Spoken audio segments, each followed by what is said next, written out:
right, all right, all right. This ain't just a show. This is a platform. Veteran built, battle tested. Welcome to the Misfit Nation. Yeah!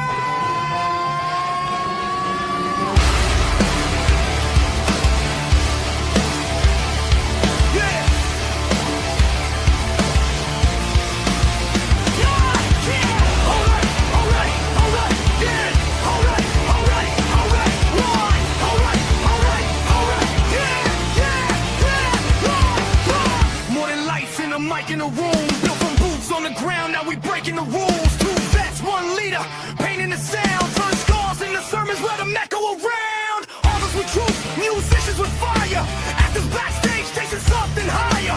Entrepreneurs bleeding just to get ahead. If you fought for your dream, yeah, you are what you said. If they told you no, if you still came back, if you fell to your knees but you stayed on track, this is your voice, this is your flame.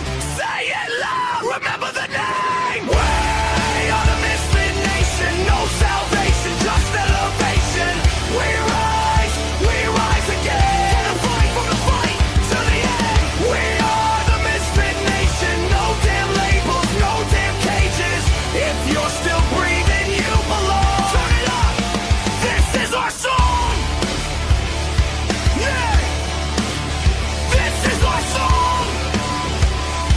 Yeah. Veterans standing with ghosts in the chest. First responders running in while the world second guess. Gold star names carved deep in the soul. Your story ain't over, we carry the whole. Coaches teaching mindset, breaking the chains, turning barely alive into owning the pain. Truth over polish, scars on display. If it's real, let it bleed, that's the misfit way. If it's heavy right now, and the dark feels close. If it's heavy right now, and the dark feels close. If it's heavy right now, and the dark feels close. It's stop right now, we're the more than you know. Don't walk alone. Veterans press 1, bring it home. Don't trade forever for tonight. You're still needed in this fight. We are the Misfit Nation, built from scars and dedication. We rise again. From the fire, from the fight, to the end. We are the Misfit Nation. Every voice is fabrication. From the silence to the scream, we're strong. Welcome home, you belong.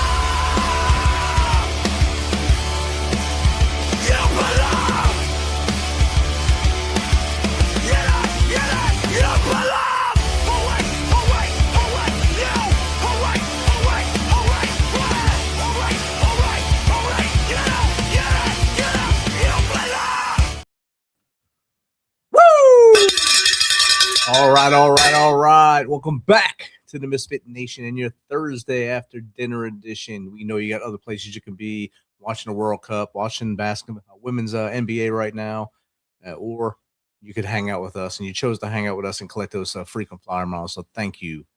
Before we start tonight, let's remember the 8 souls we lost in the B-52 crash the other night. Let's keep those families, their friends, their peers, in your thoughts and prayers from their sudden loss.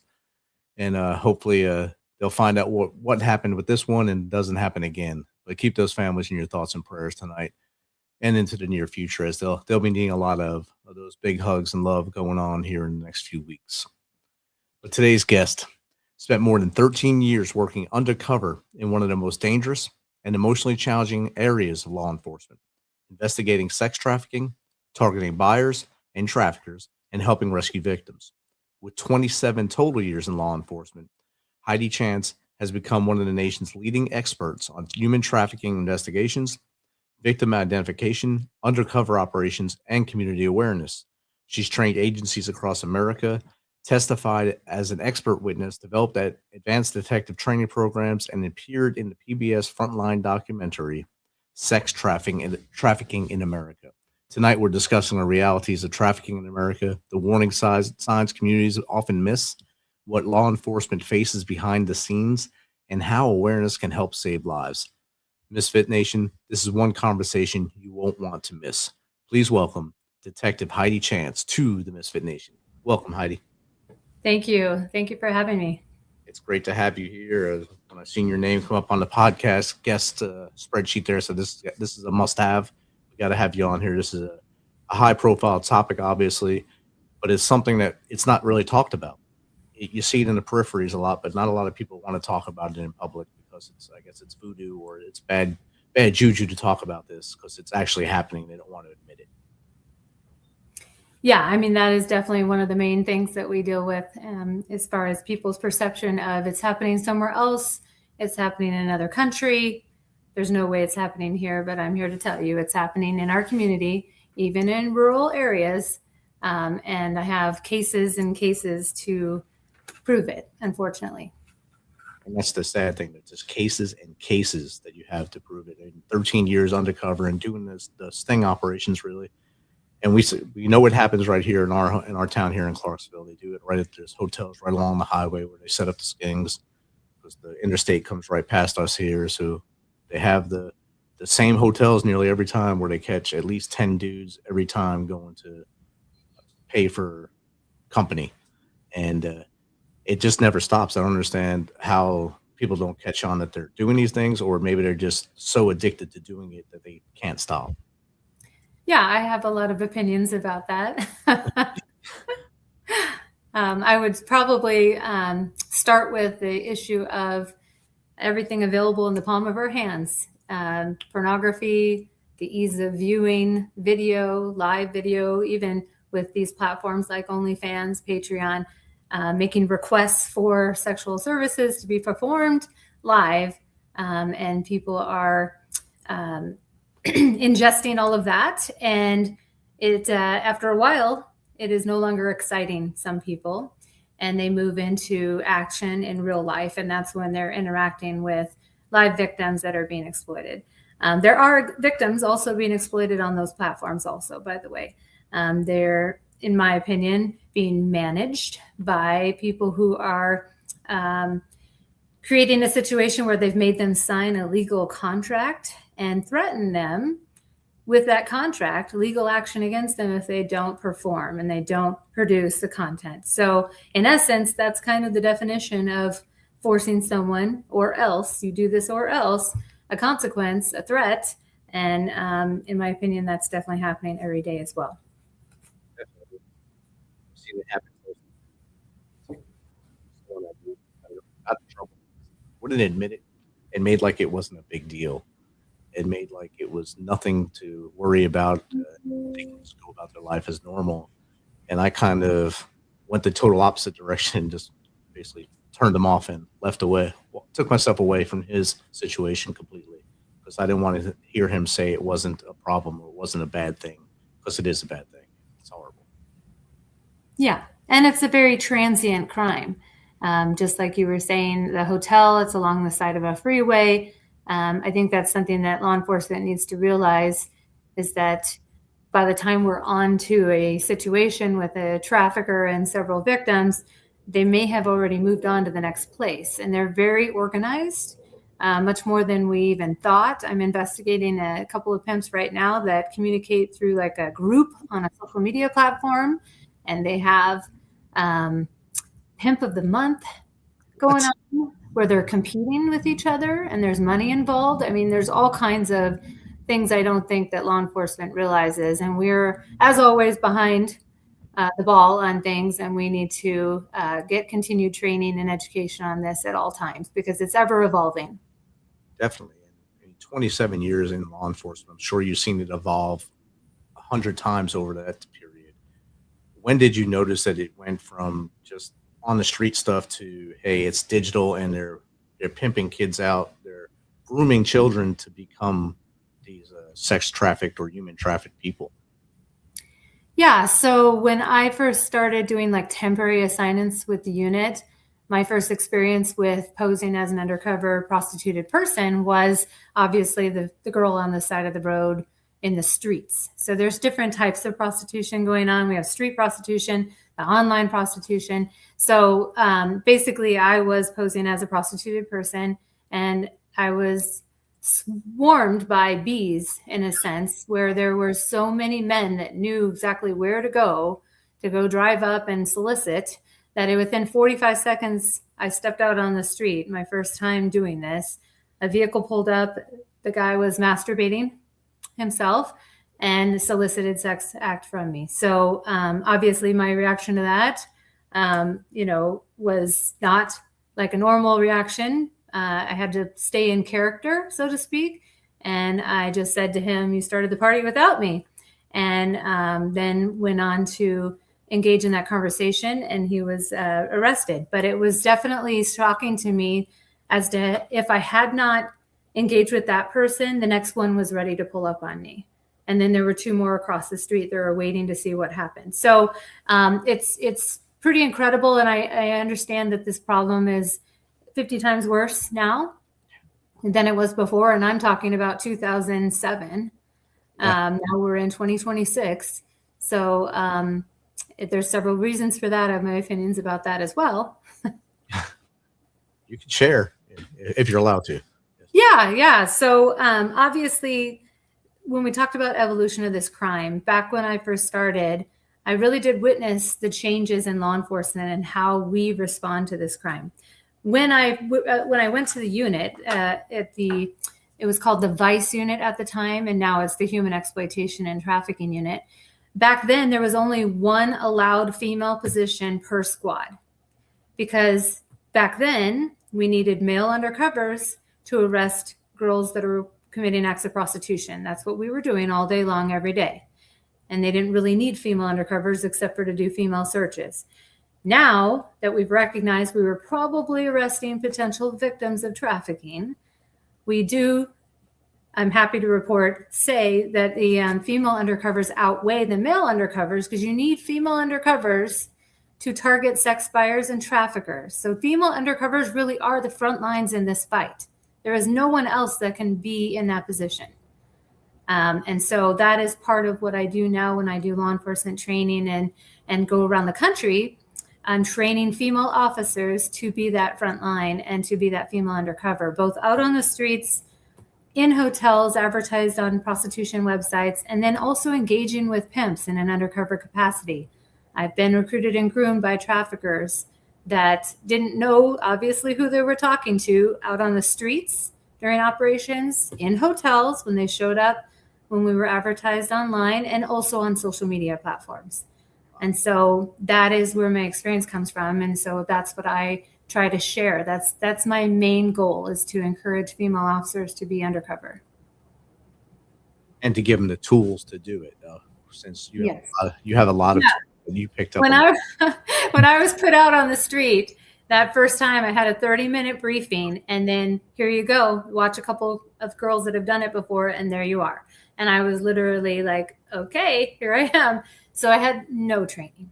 And now I have a female undercover school that I host several times a year, virtually and in person. And that is way more important to me, that those officers understand how dangerous this can be, because I have engaged with pimps that were armed in person, standing next to me, and at any time could have done something. And I've engaged with sex buyers in hotel rooms that tried to touch me inappropriately. And also later, after they were arrested, were found with weapons on them, warrants, outstanding warrants, drugs. So it's very dangerous. Absolutely. So having training is really important. So it goes back to kind of like the old movies where they used to put people undercover. It would be like, hey, you're off the street today, you're going undercover. That's kind of what happened to you. Yeah, we need to do better. So that was something real in Hollywood they were showing. Yes. That's amazing. What originally led you into police work? Was it a family tradition, or did you something you just want to do? Yeah, so I am actually third generation in law enforcement. My grandfather was NYPD, and then my father was Phoenix PD, and then he also, when he retired with 26 years on, he actually had the police chief at the time give me his badge. And so my badge said,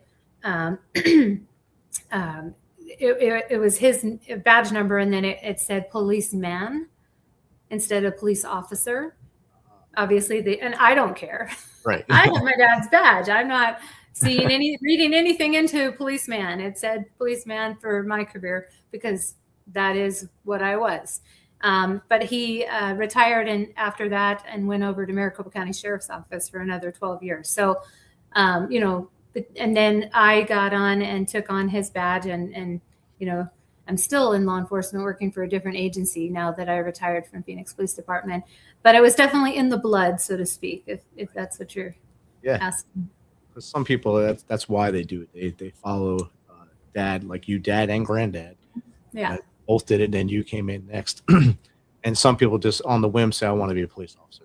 Maybe something happened along the way that a police officer helped them, or maybe they've seen so much crime that they thought maybe they can make a difference. They become a police officer, and they're the first one, and then hopefully someone down the line follows. But it's usually the case. I think I inherited my dad's gift of being in the right place at the right time. When I was 16 and I was learning how to drive, there were 2 instances that I remember clearly where I was with my father. One of them was where I was working at a yogurt shop, and I was learning how to drive at that time. So I had my permit. And so when he would come to get me, I would drive us home. And so he always, taught me to be observant while driving. And one day we were driving through the parking lot, and we stopped for 2 guys that ran out in front of us with guns and a bunch of boxes of shoes, because they had just robbed the Payless shoe store that was right there. And so obviously my dad looked at me, I looked at him, and he said, follow that car. And so I ended up helping him with the fact that he got on the phone, the brick phone back then is what it was. And he called in what we were seeing, and the suspects took off. We were just being a good witness, but it was, something that happened right in front of us. And then another time, also in that period where I was learning how to drive, he always taught me how to look down alleys. And so we looked down our own alley one day as I was driving us back, and my dad and I saw 2 young men jump over the back wall into the alley from what looked like our neighbor's yard or our yard. We didn't know which one from the angle we were at.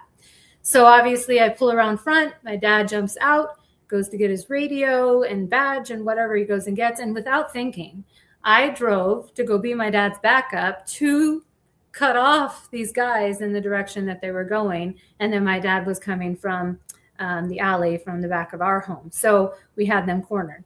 But it was just one of those things that I just jumped to action without even thinking about it. And I think that, that's how I've always been. Nice. That's good. That he taught you the instincts. Basically, without even trying, he taught you the instincts. Being in the car with him with when you said brick phone, I was laughing to myself, thinking of Saved by the Bell. That big giant phone. I had one when I worked at a parking lot in New Jersey, right across from New York. Yeah, for the Statue of Liberty. That was the only thing I had to reach out for help, was this giant brick phone. And I never used it because I could never figure it out, but it was right there. It was there though. Yeah. So it's a wonderful memory. If you could do it all over again, would you still stay in the police force path, or would you have went maybe to college and done something else? I don't think I would have changed anything except for, and it's one of those things where I spent 10 years in patrol before I ever moved to a specialty detail. So I think maybe moving around more in that 10 years, because I retired with really only being in 2 places in the police department. And there's so many more things you can do as a police officer, different jobs, K9 detectives in a different unit, the air unit, community, things with the kids. So there's lots that you can do. I mean, I did a little bit of that, but I definitely, I wish I had moved around a little bit more. I'm sure you would have had a more rounded, police experience, but it wouldn't have let you be the expert you are in what you are now. True. I would not lose that. That would be something that you're sharing with the world now, sharing with other officers as they go through the same stuff that you went through. Instead of getting a 30-minute pep talk to go into it, now they get an actual class. They get someone that's been through it to show them the ins and outs and maybe some safety tips so that they don't get into situations that they can't get out of. And I think that's much better. Me too. So you get to, now you're based out of still Arizona, and you travel around the whole country training people? Yeah. So when I retired in October of 2021, I went over to another law enforcement agency, and I was investigating illegal gambling. I have no idea other than it was a friend of mine that I worked in Vice with. That was my old partner that was a sergeant there. And he said, hey, we have a job for you if you want. So I went over and did that for 2 years. And I was, having fun. And actually, it was the most undercover work I've actually ever done, because even with the Phoenix Police Department Heat Unit, I would be on the streets or in a hotel in more of a controlled environment. But working for Department of Gaming, I went into people's houses and they locked the door behind me, and I was in there by myself playing poker, probably with convicted felons, for hours. And people were drinking and probably using drugs all around me. And I mean, I remember one instance where someone knocked on the door and everybody looked up and they were like, that sounded like a cop knock. And, I didn't know what was going to happen next, but it was actually another player that showed up to play, but they had cameras everywhere. It was like for real criminal activity that I really had never experienced before. But anyway, I did that for 2 years. And then uniquely, when the Arizona Attorney General, Chris Mays, was elected, she created a position for the state at the Attorney General's office for human trafficking investigations. And so I was asked to come over to that position. Even though it was a pay cut, I was happy to go over because I was wanting to do this again. I wanted to investigate human trafficking. It's what I'm passionate about. So that's where I've landed now. But in that 2 years that I was at Department of Gaming, I created my business, achanceforawareness.com. And I have 2 missions with my business. Obviously, the continued law enforcement training. I'm very, very, very, good at the training with the female undercovers in my female undercover school that I'm trying to do multiple times a year, both in person and virtually, but also other training. Like literally in 1998, when I was in the police academy, I never had a class on human trafficking. I had classes on gangsters and drug dealers and how to smell weed and all the things, but we never ever talked about human trafficking. And when I'm traveling around speaking to law enforcement agencies, I ask that question in the class. Anybody here have a class on human trafficking ever before, or even in the academy? And I'm barely getting anyone. I mean, cops don't really participate when you ask them to participate, but I'm not getting anybody to answer and raise their hand. And it's one of those things where I really think that we are even further behind than I thought we were when we don't have law enforcement that even knows what to look for, patrol officers to recognize on a traffic stop. We pulled over a possible pimp and victims in the car. And these pimps are bragging about us not seeing them. So it's very important to do the training, the recognition. I'm a forensic interviewer, so I train on interviewing a victim of trafficking, which is a very different interview than a child that's disclosing a sexual assault or a molesting or something like that. That kid wants to talk about what happened to them. These kids don't want to talk to us. They're in love with their pimp. And they're very uncooperative sometimes. And so building rapport with them is super important. And you've got to have training to do that. And then interrogating these suspects. It's an advantage for me as a female to interview a pimp. It really is. I mean, I've spent 6 hours before chopping it up with a pimp who thought they could manipulate me because I'm weaker because I'm female. Wow. And that was his mindset. So it's a strategy to use a female undercover, and a female undercover that, obviously knows the lingo, knows the lifestyle, but also can act like a dumb blonde, which is very, very curated skill that I also have. And so interviewing these traffickers is also a class that I teach. And then putting these cases together for successful prosecution. These cases are really hard. I joke all the time that homicide detectives have it easy. Their victim is dead right there. They're not going anywhere. They're not returning to prostitution. They're not committing other crimes. They're not using drugs. They're not, freaking out about having to see their pimp and testify 2 years from now, and they change their mind about pressing charges. They have it easy. We have a very, very large mountain to climb when we are investigating these types of cases. We've got to find corroborative evidence, because this case is literally this person's word against that person's word. We're not going to have a witness that saw this person, the victim, have sex with multiple sex buyers, make money and turn the money over to the trafficker, unless we have multiple victims from the same investigation coming forward. So we have to use corroborative evidence to prove these cases. And then we don't have victims that, like I said, are coming forward and saying, hey, Detective Chance, I'm over here. Please come talk to me. They don't want to talk to us. So very, very difficult challenges right from the get. with these cases. So teaching law enforcement how to get there, to build that case, to get successful prosecution is one of my classes. And then on top of that, I also have recognized that we need to do more. As if we're not doing enough already. We are doing enough, but we do need to do more, because I myself, and I'm only one detective in one part of the world, and sorry I'm going on, but this is important. One part of the world, and I've already rearrested 4 pimps that I had cases on. Whether it was I put them in prison, they did their time, and because I've been doing this for so long, they're back out and went right back to pimping again. Or it was a case like many that I've had where a victim changed their mind 2 years later that they didn't want to press charges anymore, and the whole case kind of got sidelined.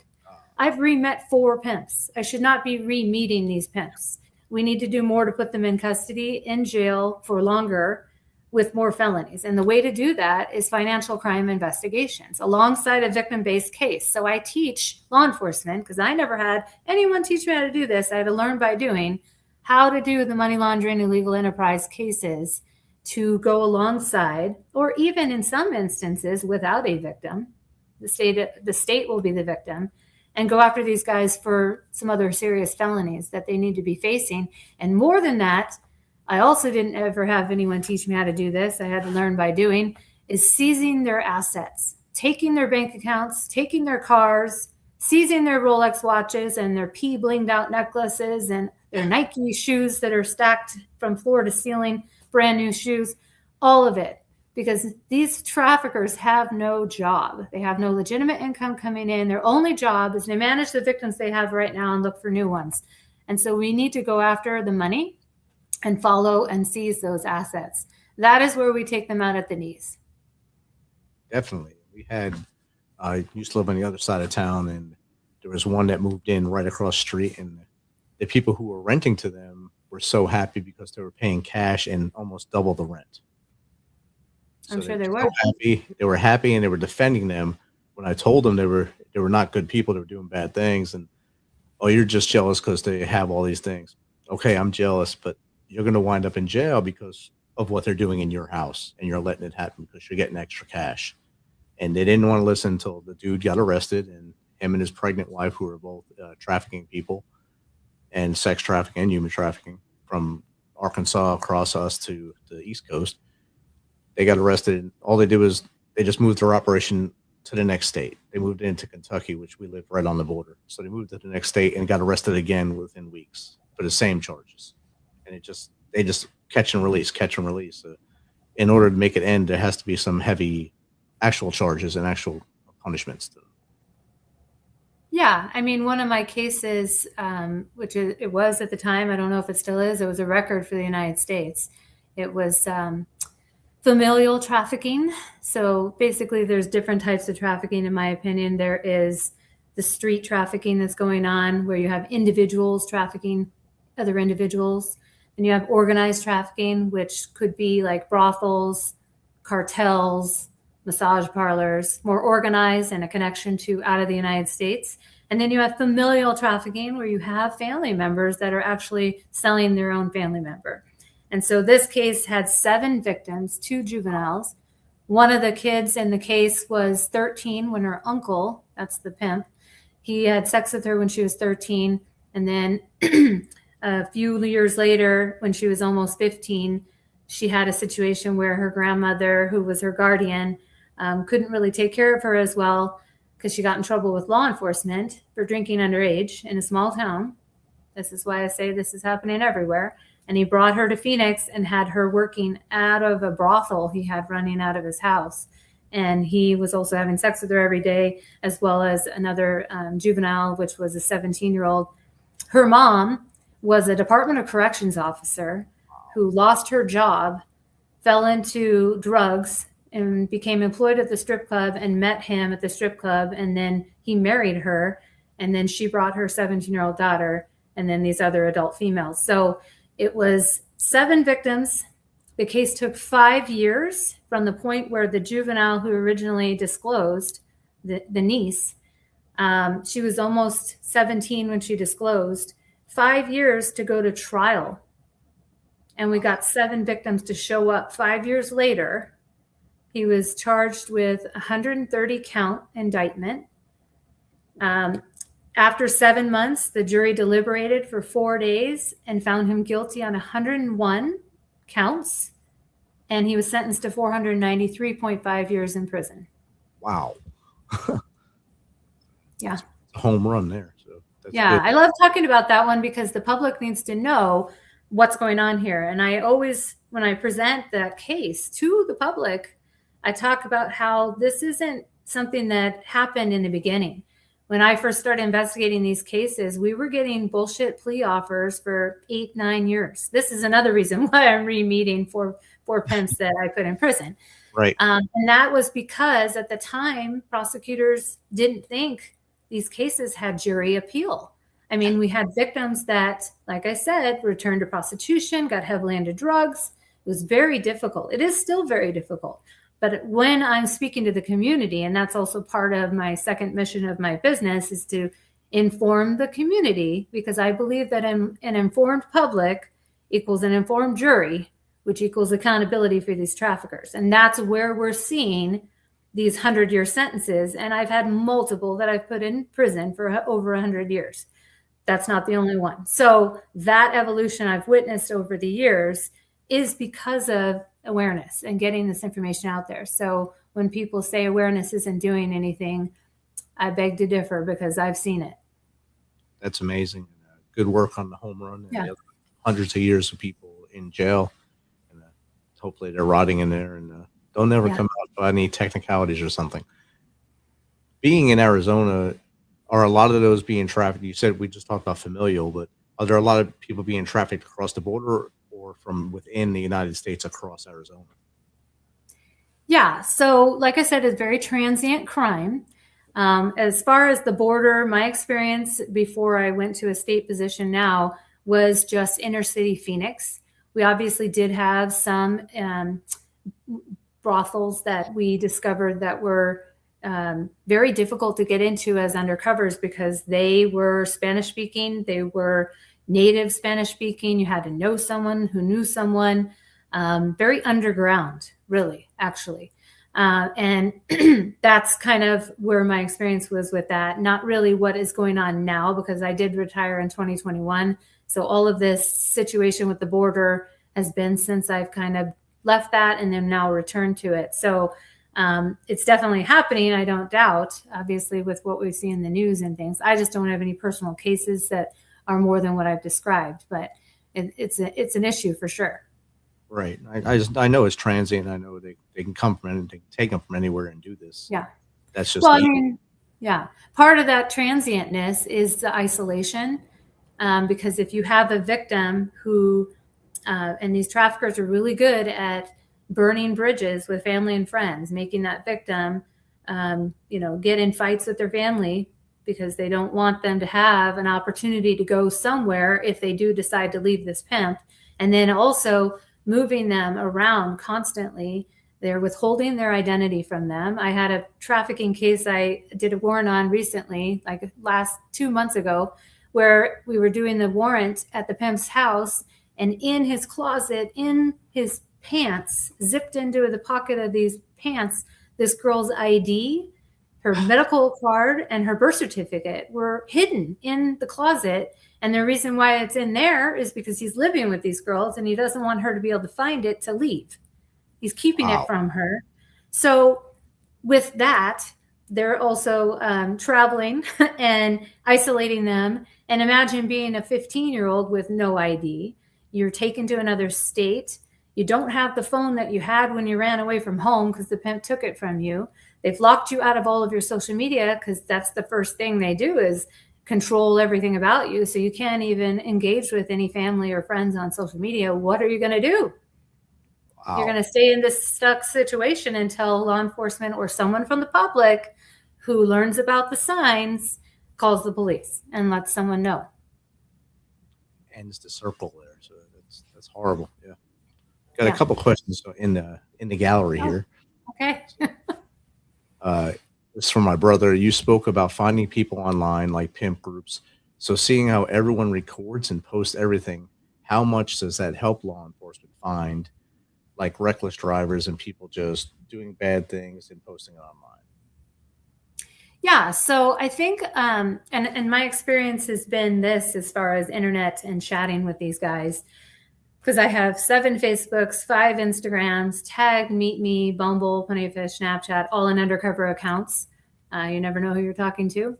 And engaging with these traffickers, we've learned a lot of intelligence. But a lot of times, and even predators, like acting as a juvenile, I've done that as well, where I'm acting like a 10-year-old. They want to trip that victim, trip meaning move me to a platform like Snapchat, because they think Snapchat disappears. They think because it gets deleted that it's safe to have this inappropriate conversation with the 10-year-old on Snapchat. But I'm here to tell you, law enforcement can get the records of deleted stuff on Snapchat. So there you go. So hopefully that answers his question. But technology, it's good for us, but it's also bad. It's made traffickers be able to recruit and groom anonymously while sitting on their ass. Yeah. Before, they'd have to have like a moment of, observing a girl they wanted to target at a mall or a food court or at a store or at a gas station, wherever they are. And not to say they don't still take that opportunity if they happen to be out in the public. But even more so, the internet allows for them to sit in the car while the other victims are out there prostituting. They're managing them, but they're also recruiting and grooming. And they're sending out massive messages everywhere, casting that fishing line, trying to see who's going to take the bait. And I know this because of undercover conversations I'd had with these pimps where I've done a warrant for our conversation. And we may have only talked for a week. And in that, I'm seeing this initial message that was sent to me, copied and pasted to hundreds of other profiles every day, actively trying to engage with any victim that they can possibly get to make them money. And they're doing this on all platforms. And this is where we're at critical level with parents, that we need to start talking to our kids about this. And that's why I wrote my book. Nice. We'll get to your book in a minute. We had Daniel Redinger, he wrote in and said, "You are amazing." Thank you. And got a couple more questions in here, but start talking about your book and then we'll get to the questions. Yeah. So the reason why I wrote it is because I've been around long enough to see that when I first started investigating this crime, the national average age of entry of a young person into sex trafficking back in the day was 15 when we first started realizing this issue. Today, that age is 13 years old. Wow. And recently, I've helped Phoenix Police Department rescue an 11-year-old, which means this problem is getting worse, not better. Yeah. And so law enforcement's overwhelmed. We are reactionary only right now at this point. We don't have enough cops out there to even have undercovers to even be able to make a dent in this problem. And this problem isn't going away. It's getting worse. So I'm pleading to parents to have these conversations with their kid at an age younger than you would think. I'm talking 6, 7 years old. Wow. And the reason for that is because we're giving them access to tablets and phones and games at an age earlier than we ever thought we would.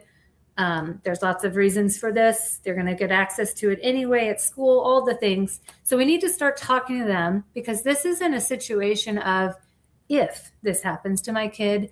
This is a situation of when this happens to my kid. And so the book, I happen to have it right here, talk to them. And I had it translated into Spanish recently, because I believe it's a vulnerability for a non-English speaking parent to not know what's going on here when their kid has got this boyfriend that's talking to them late at night and whatever, and then it expands to they start running away. And if I was a pimp, I would target non-English speaking parents' kids, because they aren't going to know what's up. So very critical that I get this in the hands of parents everywhere, anywhere I can.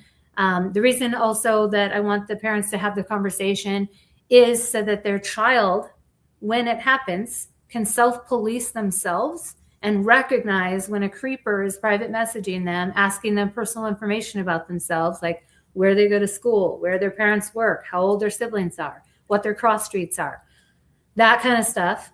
And then recognize when they're talking to them inappropriately. They're complimenting them. You're too sexy to be 10 years old. You're not 10 years old. Who says that to a 10-year-old? You know what I mean? Except for a predator.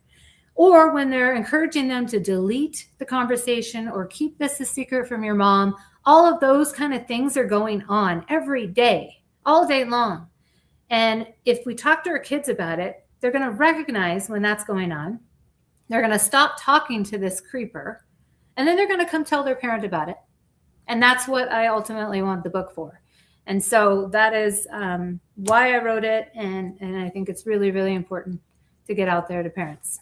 It's very important. And I think even if parent A talks to their child and maybe parent B doesn't have the book or doesn't talk to their child, but if that first child sees the other child showing these signs, maybe they're able to save their friend. Yeah. It's too late. Mm-hmm. Yeah. That's a great thing. Yeah. So that's outstanding. I'm looking at your book, the page on your website right now, looking at the same thing. So yeah. As you were saying. Yeah, and it's also, I talk a little bit about the other digital threats. So not just sex trafficking, but sextortion. That is a huge, like if I were to say another critical thing for parents to know about, because there are people, organizations like 764. Have you heard of 764? No. Okay, so there are people who just want to hurt people. And they want to get views, follows, likes, and shares showing someone hurting themselves or them hurting them. So it is a group. And then there's also people out of the country that are extorting our youth, and they're targeting boys for this a lot of the time. And they're getting them to think that they're talking to another peer or a friend, just because Facebook says friends. They're really not friends. We don't know these people in real life. But anyway, a friend. And they're getting them to create a video of them cutting themselves or doing something crazy or an inappropriate sexually motivated video or picture. And then when they get that, they've captured it, and then they use that against them, extorting them, asking them for $5,000 by tomorrow, or I already know where you go to school. I'm going to send this to all your friends. I'm going to blast it on the internet. And these kids are committing suicide rather than talking to their parents about what happened. Wow. It's extremely important that we talk about sextortion all day, every day, because we need to tell kids what you put on the internet never goes away. It's there forever. Despite the Take It Down program that the National Center for Missing and Exploited Children has, we really can't take an image that's been screenshotted and shared through phone to phone. We're never going to be able to get that back. Right. So we need to tell our kids right now, do not do this, and this is why. Take heed to that lesson, everybody. Take heed to that lesson. Right, we got a few questions popping in here, so it's going to be a little busy time for you here. You ready? All right, here we go. This is from @ScullyDude. What is the biggest misconception people have about human trafficking? Well, and you can refer to my Instagram because I've been posting some videos recently, reels. It's a chance for awareness. And basically, I'm getting a lot of hate from men who are saying this is the oldest profession in the world and you're never going to stop it. And then I go and look at their profile and they're posing in pictures with their little girl. Mm-hmm. Let's think about this for a second. Would you want your daughter to be in that situation, to be exploited? And then there's lots of them that are responding back saying, let's legalize it and tax it. And that's working out real well for other countries. Not really. And it's also not working out well for the one county in Nevada where the one county, not all of Nevada, is illegal, by the way. People have that misconception that the Strip and everywhere. No, that's why they want you on the free limo ride to go somewhere else. The one county in Nevada where it is legal, there's a girl there that's suing. I believe she's suing the state because she was actually trafficked in a legal brothel, because it happens. It happens. Imagine if we didn't have the tool that we have to make arrests of buyers. Traffickers would just explode with exploiting people. This problem would explode to a magnitude that would be lawlessness and unimaginable harm to victims. So legalizing it is not the answer. I think what the answer would be is to change the mindset of young men. And I do say men only because in my experience, in the last 16 years now investigating this crime. I have never, nor have I met a colleague, ever have a case involving a woman purchasing sex. So I'm speaking from my experience when I say there 99.9% of the buyers of people, buying people, are men. Wow. So my thought process on how we actually solve this problem is just like, have you heard this generation of youth? Like my son is 24. He has zero interest in alcohol. Like he turned 21 and I was like, here, take a shot with your mom. And he didn't want to. He has no interest, neither does his girlfriend, in alcohol. This generation and the alcohol sales has dropped. Have you noticed that or heard that? I heard that on radio. Because this mindset of this generation has changed. And I'm thinking, well, if we can change mindset about alcohol, we can change the mindset about people buying people.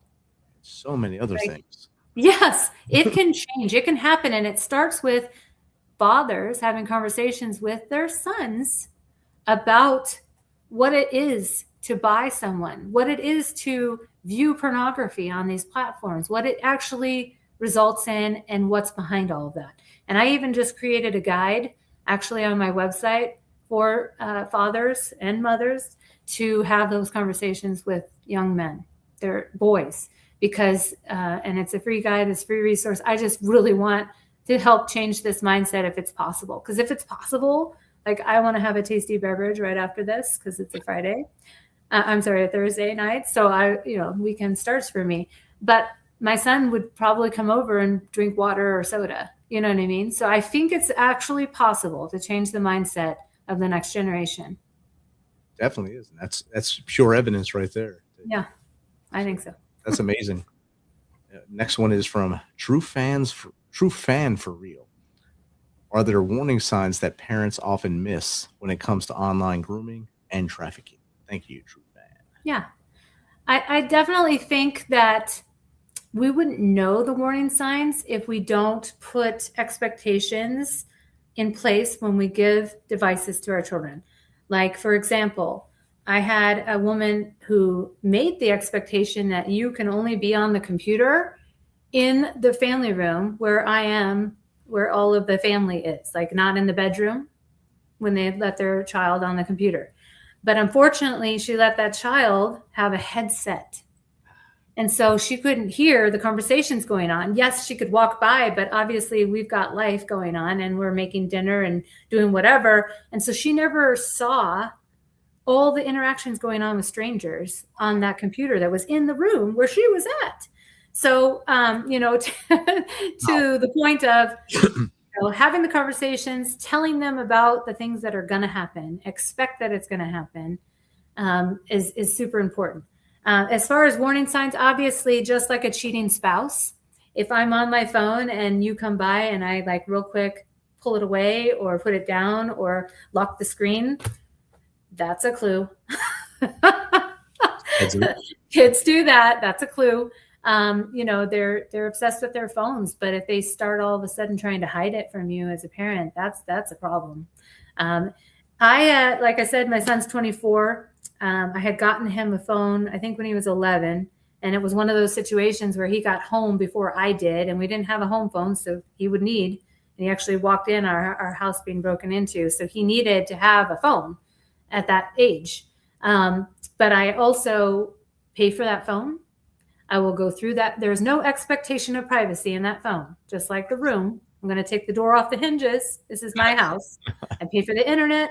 I pay for the phone. And to this day, I have a passcode to his phone. But also, in front of him, I would take it and go through it. But I'm a little bold. I know a lot of parents probably will, oh, you did what? No, it's my phone. I'm letting him use it. But I'm going to be able to go through it. And you need to go through it. And you need to check.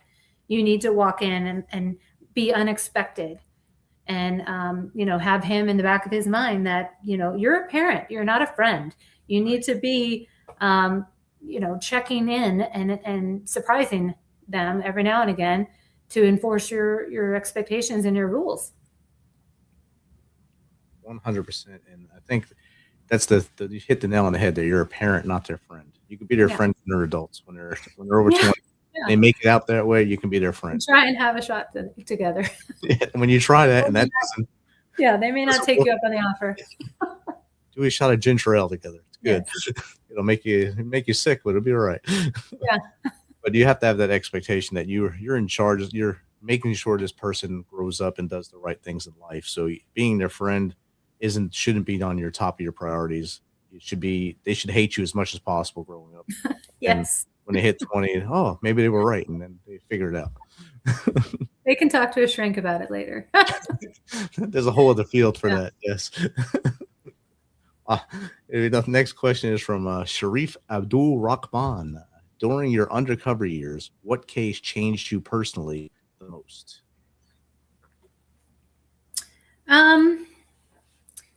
Well, I mean, I do have one of the 4 pimps that I had pursued that was pimping a 16-year-old. And then, again, it was an investigation. She turned 18, dipped out to California. The whole case was sidelined. He brags that he beat that case, but really it was never filed because I didn't have a cooperative victim. That's how that went down. But fast forward to right before he retired, he was pimping another 16-year-old. And we did the entire investigation. She testified against him on her 18th birthday. He was sentenced to 108 years.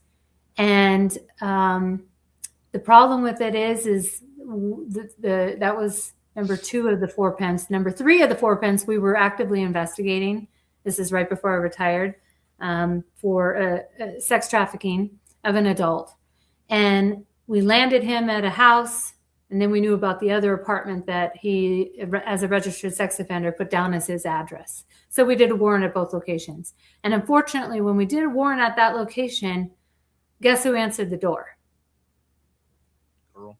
The girl, the 18-year-old from the case that literally was so scared of this pimp that she legally changed her name. We had her safe. We had her safe. And she went back with another pimp. Wow. That was huge. That was so disappointing. I mean, I understand the dynamic. I understand the lifestyle. I understand the draw, the fast money. But we had her safe. And it's not safe for her now because that trafficker wants to get out of prison, and he thinks if something happens to her, he can appeal his case and get out. Yeah. Wow. It's a vicious cycle, vicious circle. Sure yeah, and that's a sad story. I mean, the girl from the big case with the 500-year sentence, that girl never returned to prostitution. You know what I mean? She's a mother of several, I think she has 2 kids. She's affected, though, by this because it's my understanding years later, she's not able to hold down a job. She's never learned how to drive. You know, in my opinion, the time that I was with her when she was 20, testifying in that trial, I was around her for 7 months. She was giggly and like a 16-year-old. She was stuck mentally, in my opinion, like she was when I had met her at 16, almost 17. She really didn't advance. So the trauma that she went through was unimaginable. And I don't know that she will ever be able to heal from all of that completely. And that's the thing that, when I talk to the public about this problem, it's a big deal. I get it. To put a person in prison for the rest of their life, 100+ years, I totally get that. That's a huge decision to put on your heart. But it's also a big deal for that victim to live with what happened to them for the rest of their life. Yes. And so that is the weight that the jury carries, and having them understand the entirety of this lifestyle and what happens here is super important. Definitely. And the victim, the person who did it to him, lives rent-free in their head forever. Yeah. They're there forever, no matter where that person goes to jail or if they wind up dying or whatever. They're still in that victim's head forever, rent-free, no matter what medical or mental health help they get. It's always going to be there. Yeah. Last question from the audience. Being dead, what gives you hope after spending so many years fighting such a difficult problem? Yeah, I think, like I said, I think we can stop this. I think that we can change the mindset of people buying people. I think that we can protect our children. I think that we can hold people accountable, not just traffickers, predators, sex buyers, but also platforms. Like you're seeing Roblox and Minecraft and Facebook, Meta, being sued and held accountable. You're seeing hotels being sued by victims. So I think that we're slow to come back around to the reality of we need to stop this, but it is something that I see in the future. And you know what? Despite this whole comment, it's the oldest profession in the world. This is not a profession. What I'm talking about is the exploitation of another person. Yes. That is not a job. That's not a profession. So I think that we can fight this, and that's what I'm going to keep doing. Thank you for keeping up the fight. Those on LinkedIn, yes, we are live on YouTube as well at _MisFitNation if you want to interact there. Heidi, it's a lot of heavy subjects. Heavy subject we talked about tonight. And I noticed there's people on LinkedIn that are saying they can't interact as well with us here. But what's the best place to get in contact with you if someone wants to just talk to you like I did, or maybe find out more about what you're doing now? Yeah, so LinkedIn under Heidi Chance. And then I also have my business also on LinkedIn, A Chance for Awareness, pun intended on my last name. And I have my website, achancephorawareness.com. And that's where I have links for law enforcement if they want to basically view the courses that I went over and some more courses that I have. And then I have community courses as well, because I think if I can get into Google or Intel or a realtor conference, there's trafficking happening everywhere. I have investigated pimps that are renting short-term rentals because they know that law enforcement knows about hotels. So we need to educate short-term rental entities and property managers and, obviously the hotel industry. Or, for example, businesses. If businesses would make a zero tolerance policy like we have for DUI, if an employee got arrested for a DUI, I'm pretty sure they're going to have a consequence at work. Most businesses. And now in Arizona, we're passing, the governor signed a bill to make buying an adult a felony. Wow. So a sex buyer buying an adult in Arizona, where there was 8 states, we just joined, we're the 8th state to make this a law. You're going to have a felony on your record and you're going to lose your job. So this is getting serious and we need to stop it. And that is another tool to make an impact in the direction of fighting this crime. So anyway, my website, and then I also am on Instagram. That's where I'm getting all the hate on my videos. So I'd appreciate you guys to comment back on these traffickers and pimps and sex buyers. A Chance for Awareness. So there's an underscore in between each word.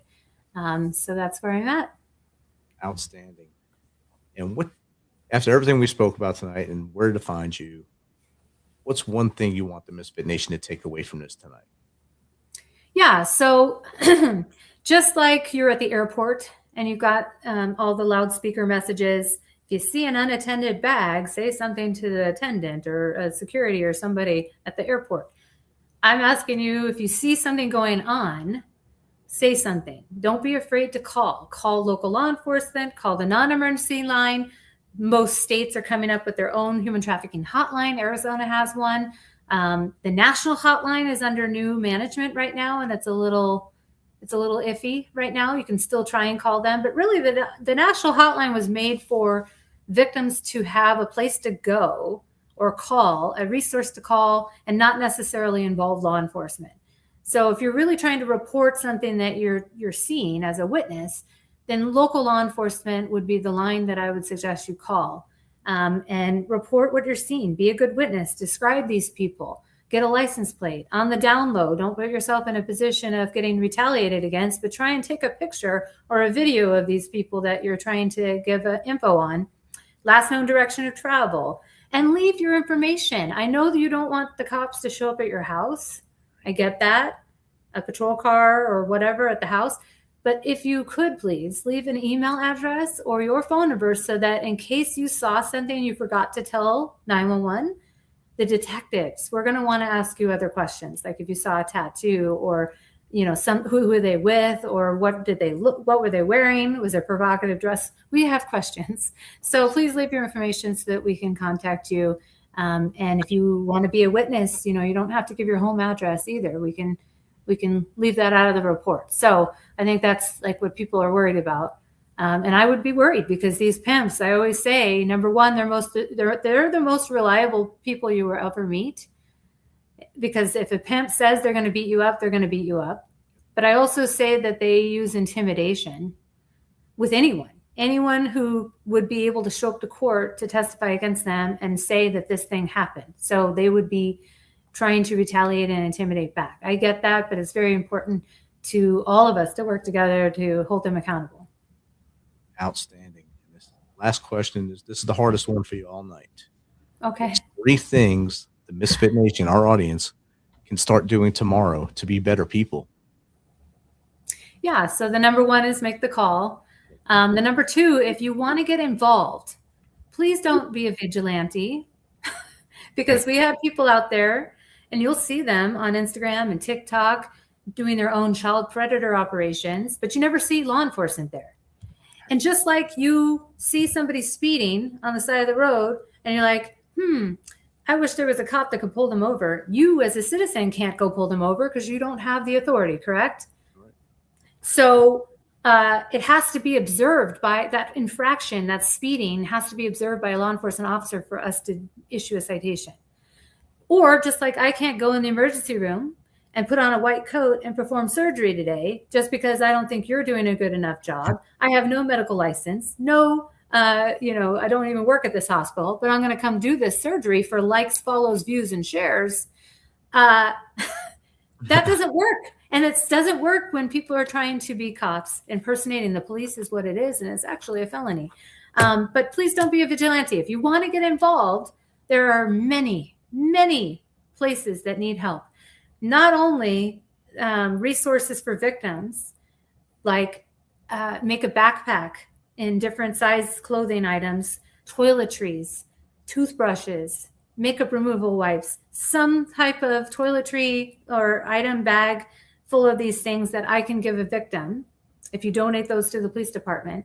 So then that way, when I'm sitting across the table from a victim and they're telling me about their worst experience ever, they're worried about their shit back at the hotel room. They're asking me, can I get my clothes? I need my toiletries. I need my makeup bag. I need my hair. I need my shoes, whatever's back of that. That's what they're worried about because that's the only property that this pimp has let them own to keep for themselves. And it goes a long way when I can hand them a backpack full of stuff that's theirs, just theirs. And that is something that we can get from the community. There's also organizations that are looking for volunteers. There are a need for placements for adults and children. We have placements for girls. We don't have any placements in Phoenix that I know of for a young boy that might be trafficked right now. Like when I say placement, I mean like a shelter, a safe place for them to go to while they're getting reintegrated back into society. Hire them.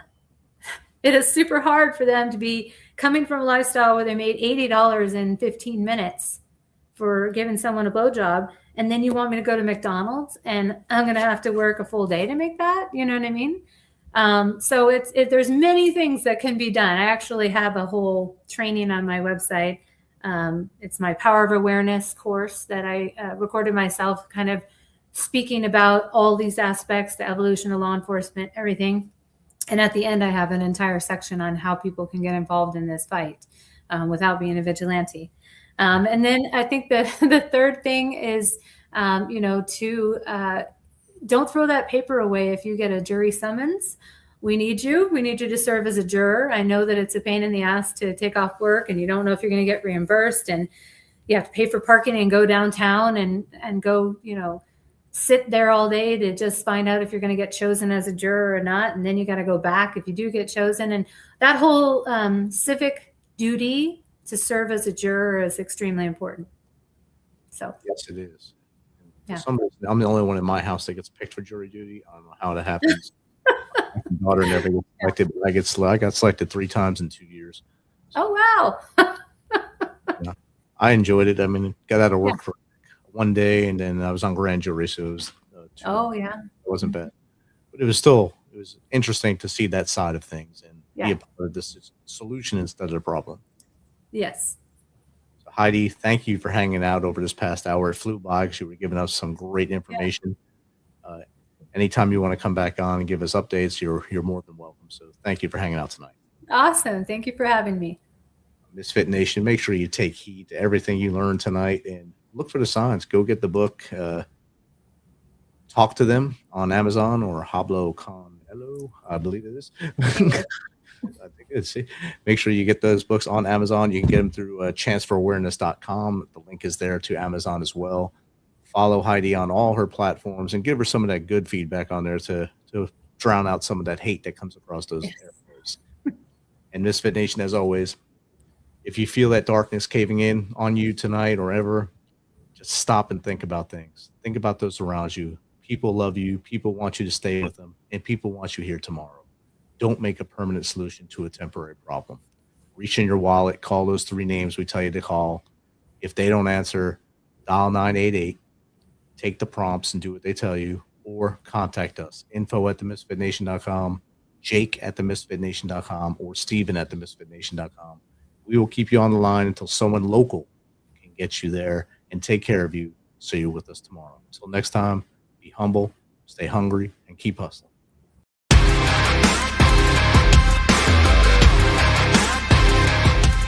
Thanks for checking us out and being a part of the Misfit Nation show. Don't forget to visit our website at TheMisFitNation.com.